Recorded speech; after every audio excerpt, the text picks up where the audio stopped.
Vocês já perceberam o quanto o nosso amor é seletivo? O quanto nós amamos as pessoas com base naquilo que nós julgamos que elas merecem?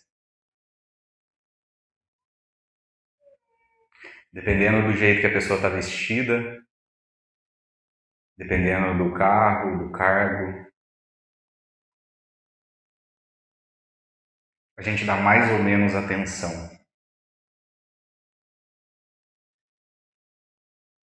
Eu tô agora numa turbulência aqui dentro e talvez seja difícil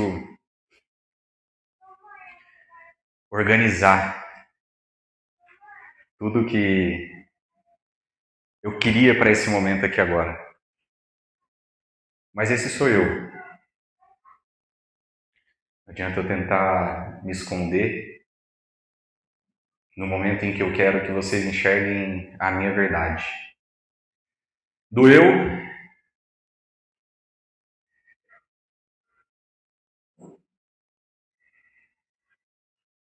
É doloroso não ser visto, não ser enxergado, mas eu não julgo, porque eu faria o mesmo. Eu recebi ajuda. Cadê a Ana Maria? Aqui. Passou por mim, depois voltou, ajudou. Renatão, recebi uma ajuda da Ana Luísa, Carolina. E isso conforta muito. É o poder do amor. E a gente pode ligar a luz aqui, o pessoal da. Aí, agora eu estou enxergando vocês. A luz é sempre melhor, né? Do que a sombra, do que a escuridão. Muito obrigado pela presença de vocês. Isso aqui é muito especial para mim. É uma missão de alma que eu carrego e espero que vocês possam usufruir da melhor forma possível. Nós julgamos as pessoas e esse julgamento faz com que a gente dê mais ou menos amor, dê mais ou menos atenção, que leva ao mesmo lugar. E o que faz isso, o que faz com que a gente haja dessa forma, é o nosso ego. O ego, de uma forma bem simples, bem direta, bem resumida, é a maneira como nós entendemos que nós somos. Quem nós entendemos que nós somos. E o complexo da gente entender o nosso ego é que cada relação que a gente tem, ela é única, ela é diferente. Cada momento que a gente vive é único, é diferente. Cada circunstância que a gente está passando é única, é diferente. E para cada uma delas, nós nos identificamos de algumas maneiras. E por isso é tão difícil, às vezes, a gente ter esse domínio ali do nosso ego. Mas para pensar no dia a dia, na relação de vocês, se não é assim. Se dependendo do jeito que você vê a pessoa, do jeito que você identifica, julga a pessoa, você não se define também maior ou menor. As nossas relações, elas são muito verticais. E talvez seja por isso que o nosso mundo está tão cruel assim. Parece que é uma guerra para sobreviver. E aí a gente passa por cima do outro, ou a gente ignora alguém. E às vezes a gente nem percebe. Mas as nossas relações, elas são muito verticais. Uma das propostas aqui hoje é a gente desenvolver a nossa capacidade, desenvolver a nossa inteligência emocional para a gente começar a horizontalizar as nossas relações. Entendendo que aquela pessoa que está ali, ela tem qualidades e defeitos, assim como eu, assim como cada um de nós. Dessa forma, a gente horizontaliza as nossas relações. E aí talvez o nosso mundo comece a melhorar. Se não o mundo todo, o nosso país, o nosso estado, o nosso mundo e as relações à nossa volta. Então, uma das propostas é para que vocês sintam isso e para que juntos a gente possa fazer essa transformação acontecer.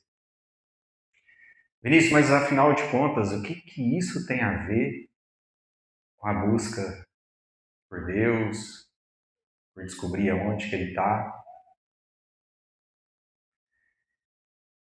Quando a gente começa a buscar cada vez mais o autoconhecimento, inevitavelmente a gente vai cair nessa perguntinha crucial. Porque você vai buscando tentar entender melhor quem você é. Você está aqui para fazer o quê? Qual é o sentido das coisas? Qual é o sentido da vida? E aí, inevitavelmente, você vai cair nesse questionamento. Porque tem coisas que a gente não tem o controle. O milagre que acontece quando a ciência determina algo. Quem explica isso? E aí a gente começa a questionar. Onde está Deus? Mas antes, tem uma perguntinha básica. Quem é Deus? Como é que Ele é? O que Ele faz? Onde está Ele? E aí, quando a gente começa a perguntar quem é Deus,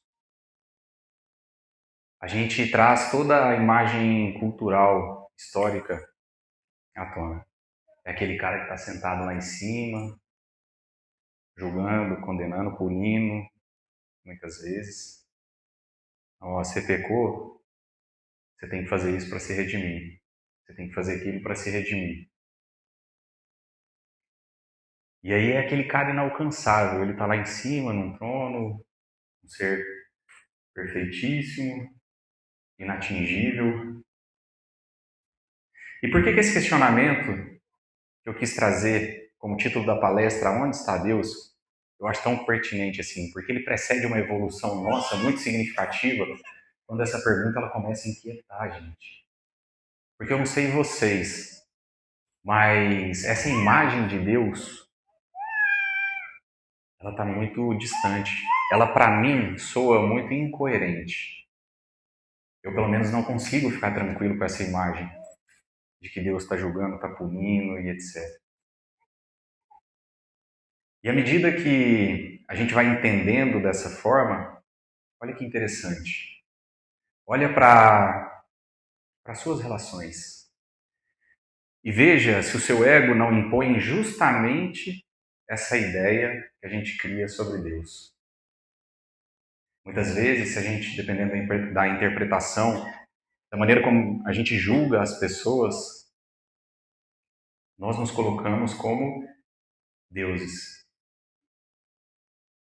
Ó, você errou comigo, agora você vai precisar fazer isso, aquilo, aquilo outro. E eu faço questão de usar nós, porque eu de forma alguma me isento. Aliás, ver a minha família aqui me faz colocar os pés no chão. Me faz lembrar assim, ó, Vinícius está falando coisa bonitinha demais, vai com calma, dá uma seguradinha aí. Não é bem assim, não. E aí essa pergunta vai inquietando por isso, ao meu ver.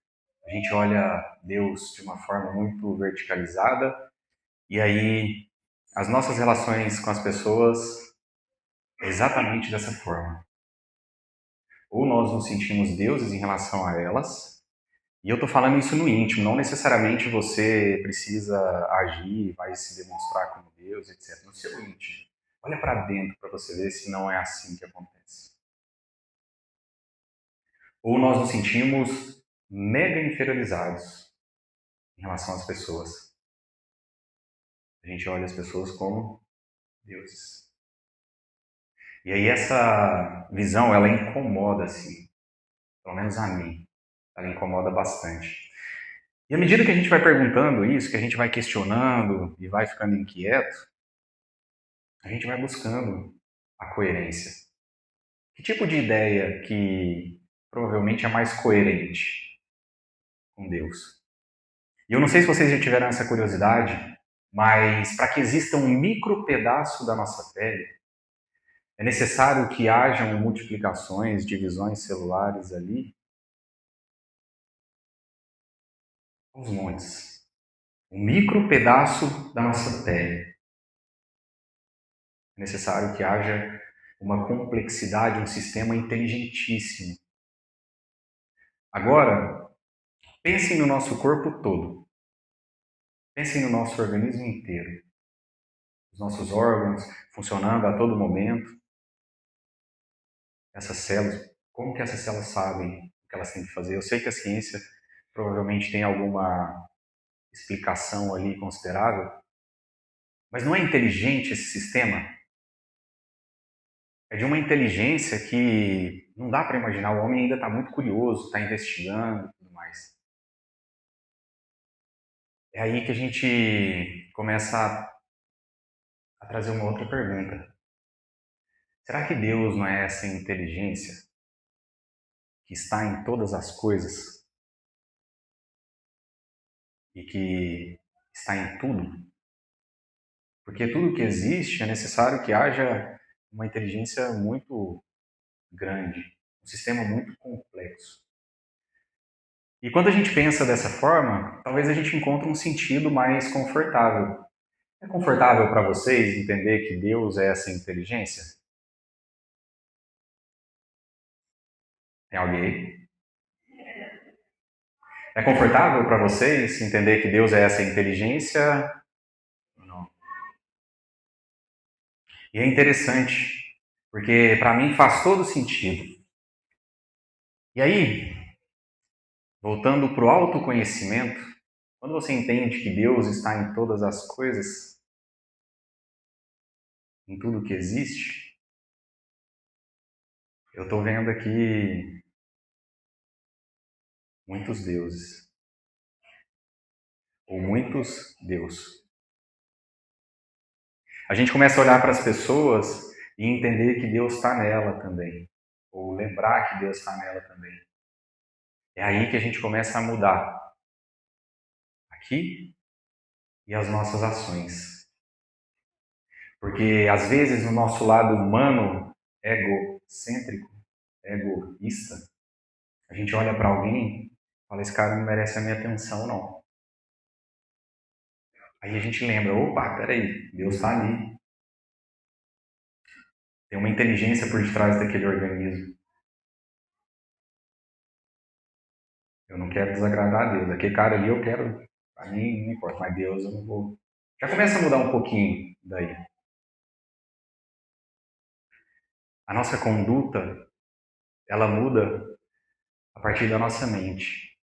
Se a gente não busca conhecimentos além, se a gente não desperta uma curiosidade necessária para aprimorar as nossas habilidades, para desenvolver a nossa inteligência emocional, não adianta querer que as coisas melhorem.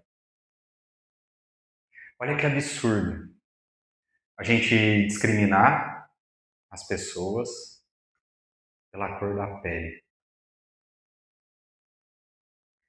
A gente discriminar as pessoas pela orientação sexual,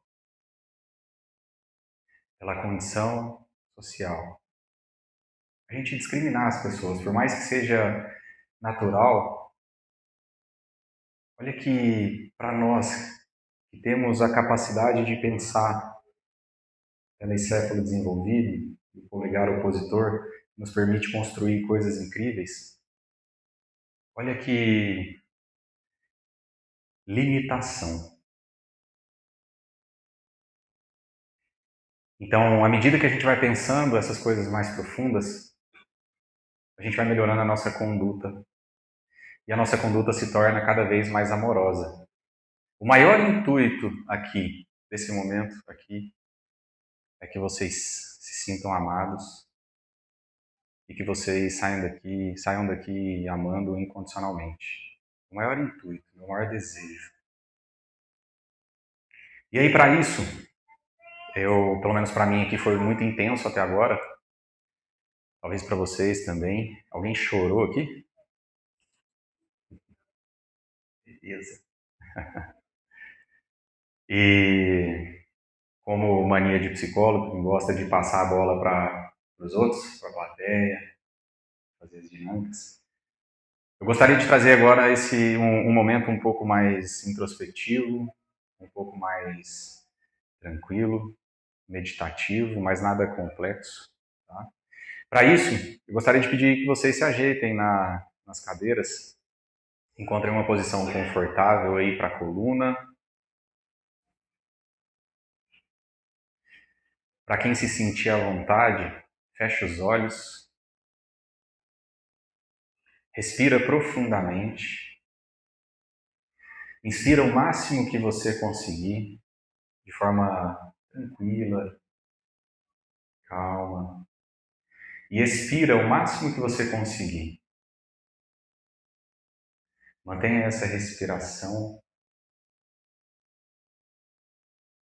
e vai relaxando o seu corpo, vai relaxando a musculatura. Como vocês perceberam, eu gosto muito de música e eu entendo que a música é uma ponte para a gente acessar o que existe de mais elevado dentro da gente.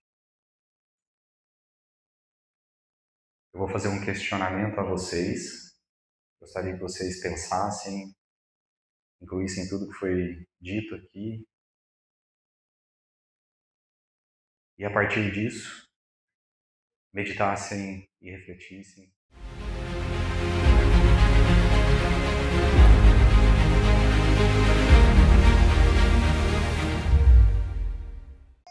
Essa pergunta, aonde está Deus, ela mexe com a gente. E algumas pessoas vieram me falar nisso, mas tá errado ali. O certo é onde? Falei, não preocupa não, tá certo. Onde quer dizer um lugar fixo, se remete a um lugar fixo. Aonde se remete a algo que está em movimento. Gramaticalmente, ok. Onde está Deus? Mas filosoficamente, é limitante a gente tentar encontrar Deus numa casa, num templo, numa igreja e só. Talvez Deus esteja nas ações amorosas.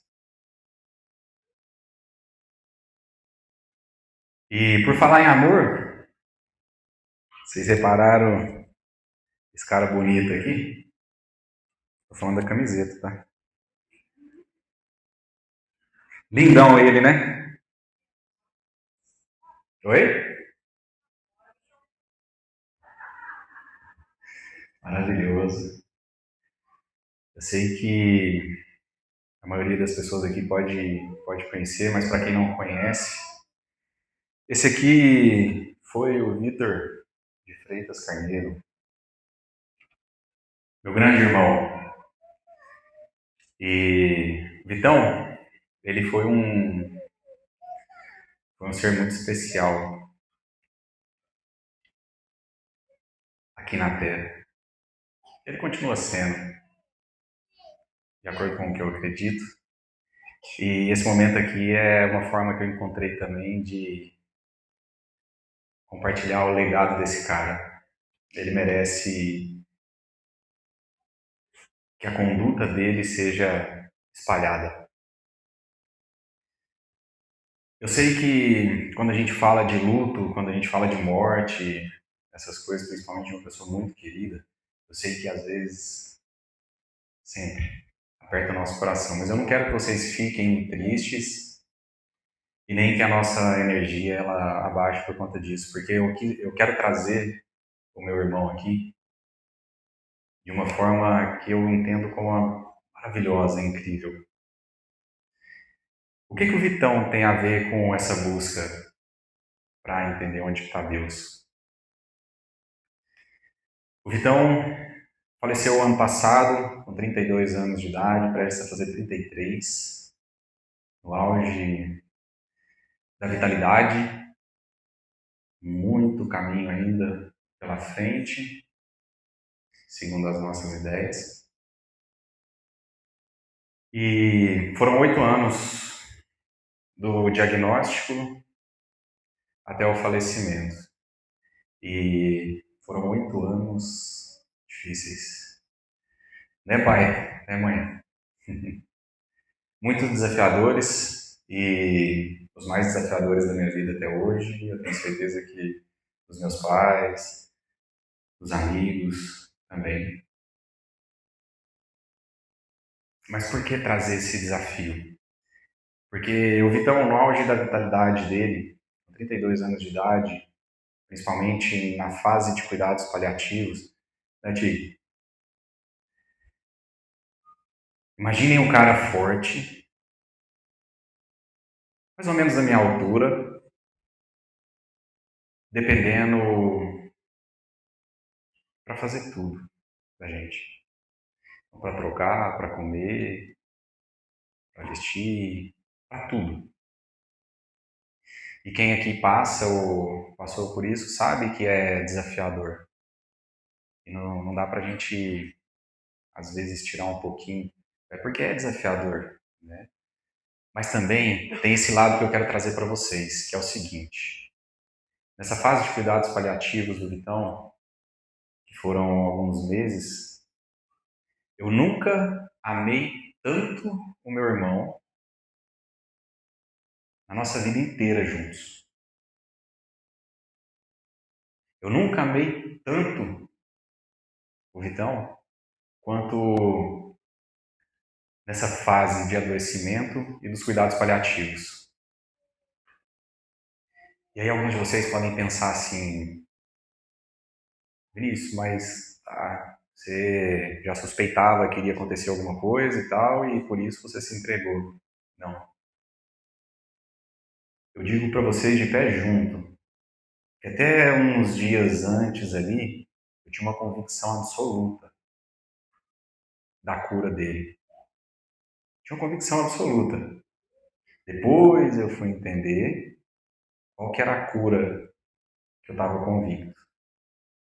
Mas na minha ideia limitada, na época, porque é desafiador em todos os aspectos, eu entendia que seria essa cura física. E aí posso dizer para vocês, e jurar para vocês aqui, que eu sempre tive confiante. Então não foi por isso. Não foi porque eu imaginava que algo poderia acontecer. Foi pela situação. Foi porque era o certo aqui dentro a ser feito. Olhar Deus ali deitado, um corpão forte, e dar um beijo na testa, dar um abraço, dar um cheiro, contar uma piada ruim. Ele era bom de piada, eu sempre fui horrível. E dá para descer o telão aí, por favor?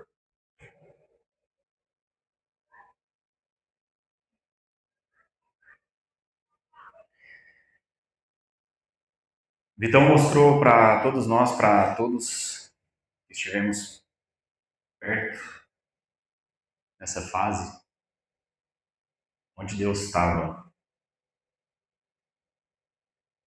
ou aonde Deus estava. E nessa fase aí, ó, foi que eu mais senti Deus na minha vida, foi que eu mais me aproximei de Deus na minha vida. Eu tenho certeza que meus pais e todo mundo que esteve próximo ali sentiu a mesma coisa. Como vocês podem ver, o Vitão sempre num semblante sereno, tranquilo, até os últimos momentos ali, tranquilão. Ele só se incomodava com aquelas motos barulhentas. Aí ele ficava pistola. Mas sempre nesse semblante aí, ó, que vocês estão vendo. Agora vocês imaginam um rapaz da minha altura mais ou menos, forte, precisando de ajuda para tudo, com esse semblante aí. E aí eu quero contar uma história rápida aqui para vocês do Vitão, que quando ele estava nesses cuidados paliativos, ele ficava lá no quarto da minha mãe, e assistindo televisão, ficava ali conversando até onde deu. E aí um belo dia eu olhei para ele assim, deu uma firmada na minha vista e falei, uai, o Vitão usa óculos e ele tá sem óculos. Eu falei, ô Vitão, peraí, vou pegar seu óculos ali. Fui lá, peguei o óculos dele, coloquei no rosto dele, porque ele já estava mais limitado, impossibilitado. E na hora que eu coloquei o óculos no rosto dele, ele fez uma cara que eu tinha que conseguir expor isso maior. Uma cara de satisfação. Ai, achou a melhor coisa do mundo colocar um óculos no rosto dele. Olha que coisa simples.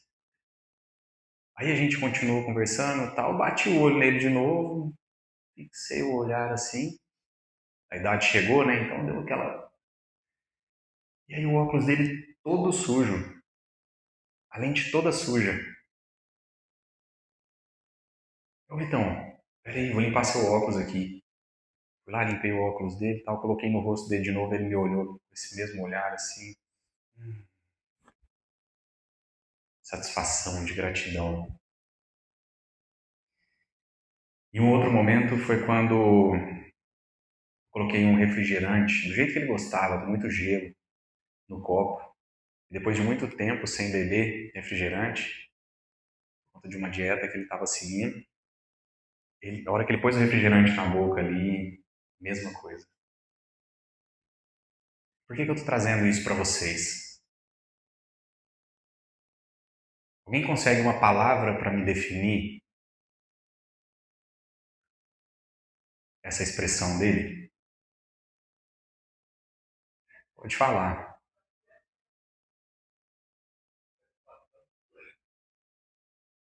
Isso.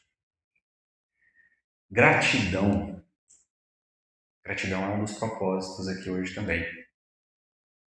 Mas a gratidão faz isso com a gente. A gratidão dele me transformou. Eu falei, cara, mas é tão simples. Aí eu comecei a atentar para os pequenos detalhes que eu podia ajudar. Porque se uma coisinha simples assim ele era grato, imagina com grandes coisas. Mas ele precisava de pequenas coisas. E por falar em gratidão, eu não poderia deixar de mencionar uma história aqui para vocês que foi o seguinte. Para quem não sabe, eu gosto de jogar futebol de vez em quando. E eu fui disputar um torneio de futebol e estava nas quartas, pronto para disputar uma vaga para a semifinal. E aí eu já dentro de quadra, concentrado ali, já quase começando a partida, me vem um cidadão que era só conhecido na época. E esse cidadão virou assim para mim, Vinícius, vem cá. Eu, cara, preocupa não. Eu olhei para ele, se preocupa não o quê? Tô tranquilo, concentrado. Eu, cara, preocupa não.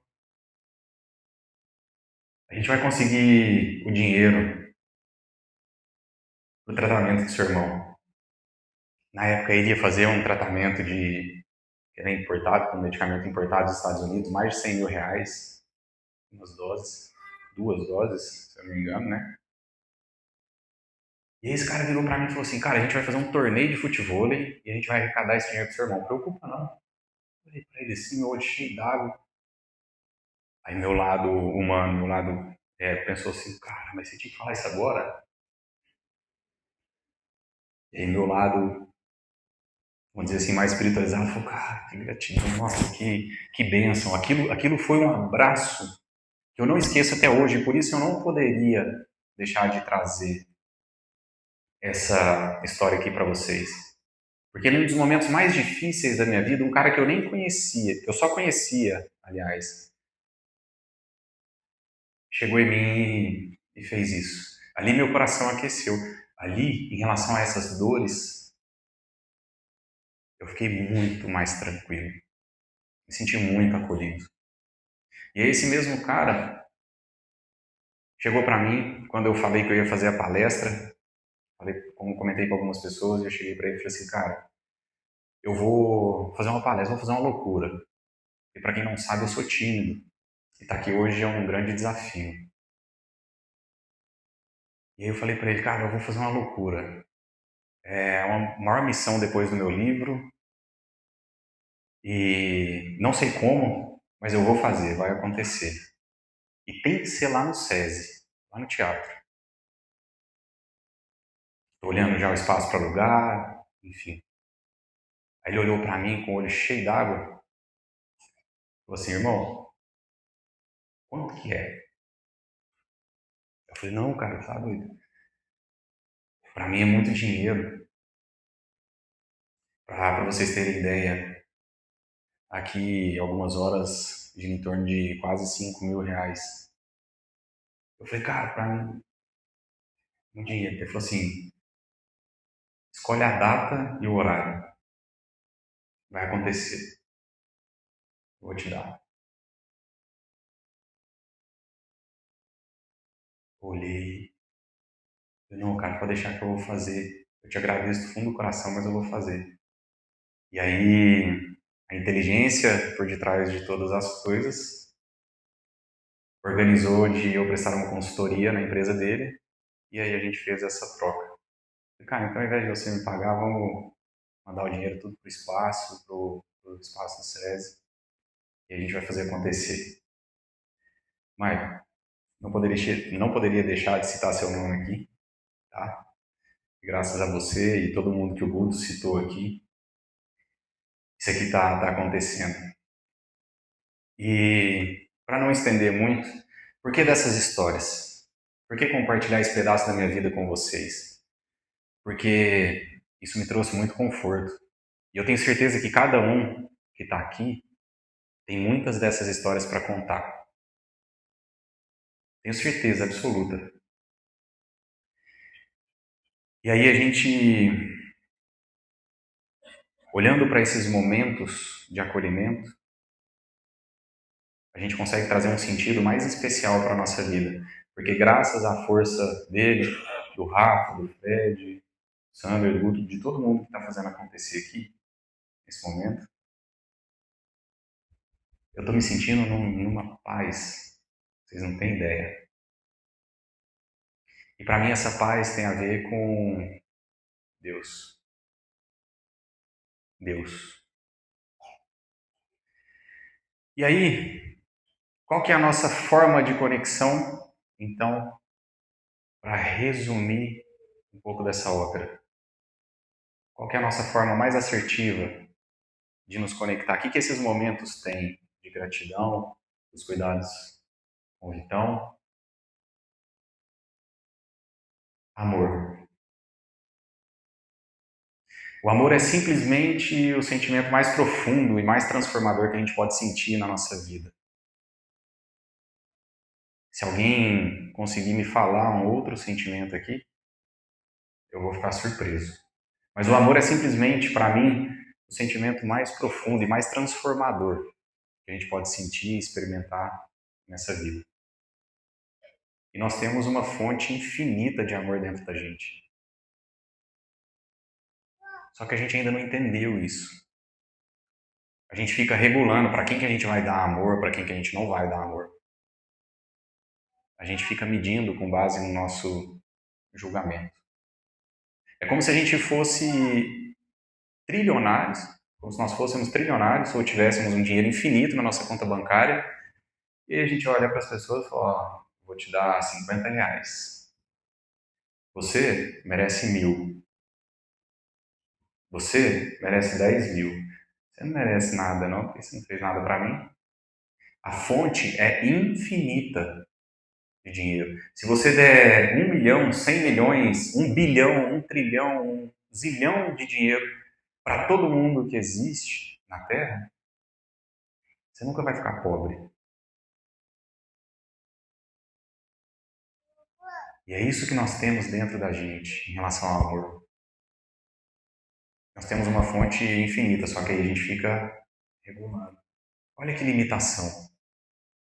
E através de momentos como esse, de gratidão, através de desafios gigantescos como esse, é que a vida nos dá a oportunidade de entender esses recados. Mas e aí, será que a gente está preparado? Será que a gente está disposto? Será que a gente está curioso para entender isso?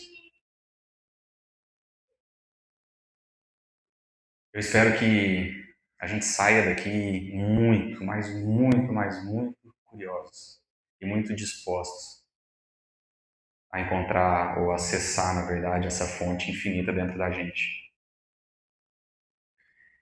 E aí, mania de psicólogo de novo, vocês se preparem.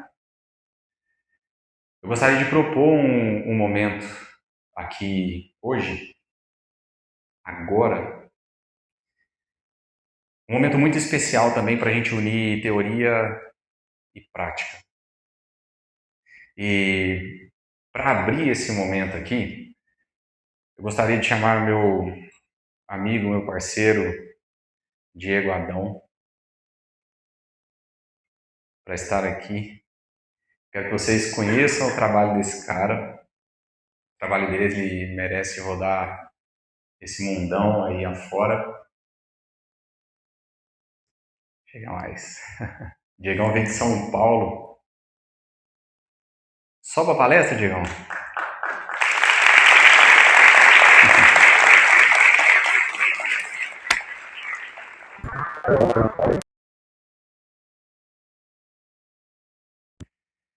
E eu queria que vocês conhecessem o trabalho desse cara, para quem não conhece. Trabalho magnífico.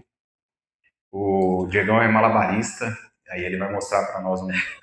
Tô brincando.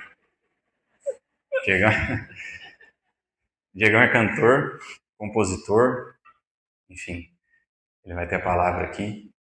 E apreciem o trabalho desse cara. E aí, cara, um dia eu te falei que a gente estava junto, não era da boca para fora, né? Aí, nossa parceria. E queria que você cantasse Afeto para nós. É? Você canta? É. Não, vou pegar o violão aqui. Deixa eu pegar.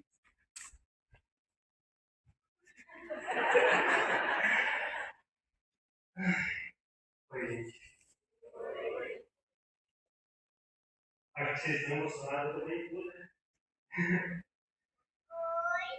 Mas tem uma coisa que a Vinícius falou aqui hoje, a gente vive muito isso, na verdade a gente somos esse lado, é que independente das condições, a gente sempre tem amor para dar. Não é sobre performance, não é sobre técnica, mas é sobre aquilo que a gente entrega de coração, de mensagem. Então eu quero que vocês recebam nesse lugar, esse trechinho aqui. Já se sentiu perdido, carente, sozinho, querendo carinho, mesmo na multidão. Já se sentiu vazio, com espinho no peito, cenário perfeito pra solidão. Por isso, sempre que tiver um sorriso de vida com alguém, sem olhar a quem. Por isso, espalhe no mundo esperança, lembre do olhar de uma criança. Cada um de nós carrega o poder de fazer o bem. O abraço é um espaço de aconchego, o afeto afeta qualquer medo. Seja lá como for, pra curar qualquer dor, o amor é um segredo. O abraço, o afeto, seja lá como for, pra curar qualquer dor, o amor é um segredo. Se entregar sem medo, porque o amor, só o amor é o segredo.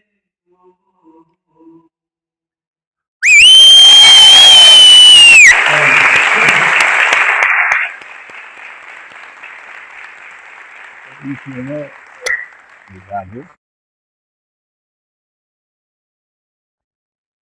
E aí, se sentiram abraçados um pouquinho? Ó, que isso, o negócio tá ficando bom aqui. Acho que eu vou estender mais umas horas, hein? Bom, a gente já está encaminhando para o final, mas como eu falei para vocês que eu quero unir teoria e prática, acho que agora é a hora de vocês. A gente pode subir o telão?